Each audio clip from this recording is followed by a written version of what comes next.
Ja, vi har som forsøget alkoholgæring, og jeg vil så starte med at fortælle lidt om teorien bag forsøget. Det er sådan, at en alkohol den indeholder en OH-gruppe, hvor en af de mest almindelige det så er etanol, som vi har her. Den her alkohol ligner også lidt etan, kan man godt sige. Den her OH-gruppe, som sidder herude, det er den, der gør, at stoffet det er hydrofil, eller vandopløseligt, som man også kalder det. Og etanol, det kan man fremstille ved ganske almindelig gæring af glukose, hvor man tilsætter nogle gærceller. Og ved gæring, der kan etanindholdet så ikke blive højere end omkring ca. 12%. Så fremgangsmålet ved vores teori er, eller ved vores forsøg er, at vi har startet med at afveje glukosen forholdsvis præcist. Derefter så har vi så opløst glukosen i 250 ml vand, i sådan en 250 ml konisk kolbe.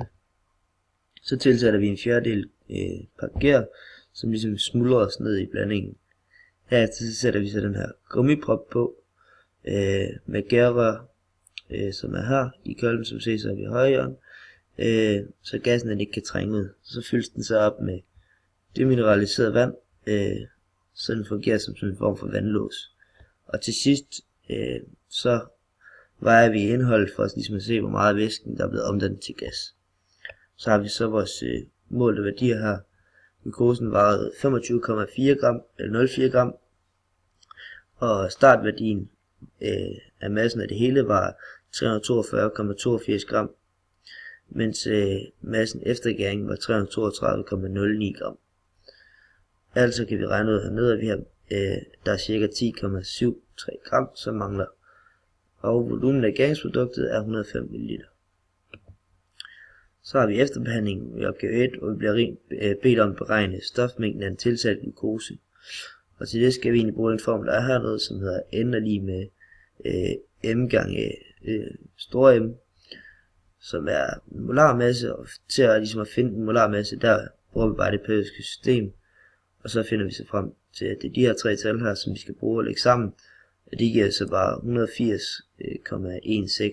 gram per mol, som er det målenhed for molarmasse.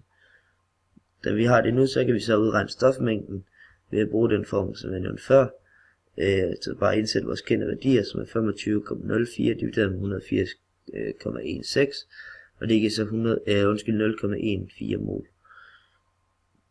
Opgave B, der skal vi finde det ekvivalente mængde etanol.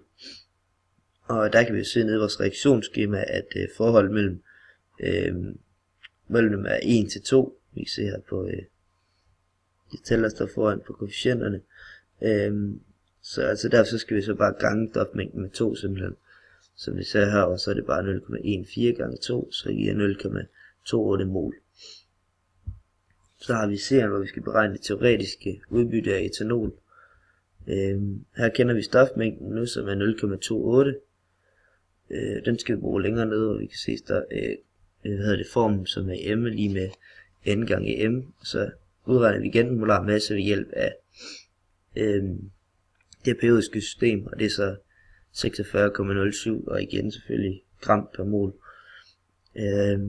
Så omregner vi det nu med formlen M er lige med N gange stor M, og det giver så 12,899 gram. Så er opgave 2, hvor vi skal gøre det samme egentlig bare med carbondioxid i stedet for. Så der gør vi nøjagtigt samme fremgangsmåde, hvor vi har stofmængden. Vi finder en molar masse ved hjælp af det periodiske system. Det giver 44,01. Og så indsætter vi værdierne hernede i den der formel. Og så giver det 12,32 gram. Så skal vi finde ud af, om vi har fået det optimale ud af vores, altså 100% udbytte ud af vores etanol. Hvor vores målte resultat ligesom var 10,73 gram. Så var det teoretiske 12,9 gram. Så derfor kan man sige, at det har vi ikke. Og det må jo nok formentlig skyldes vores fejlkilder. Så skal vi beregne den teoretiske volumen af etanol.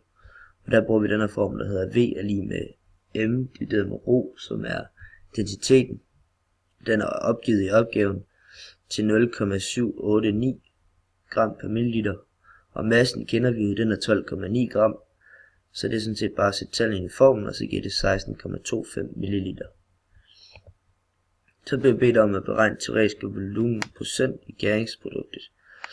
Og der har vi formen, som er volumen divideret med volumen i blandingen gange 100.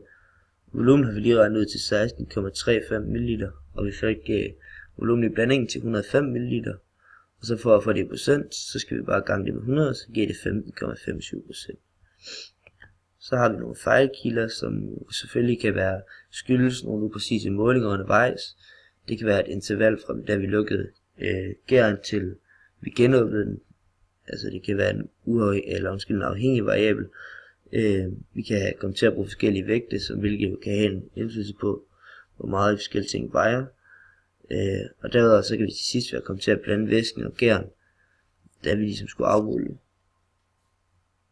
Så det var det.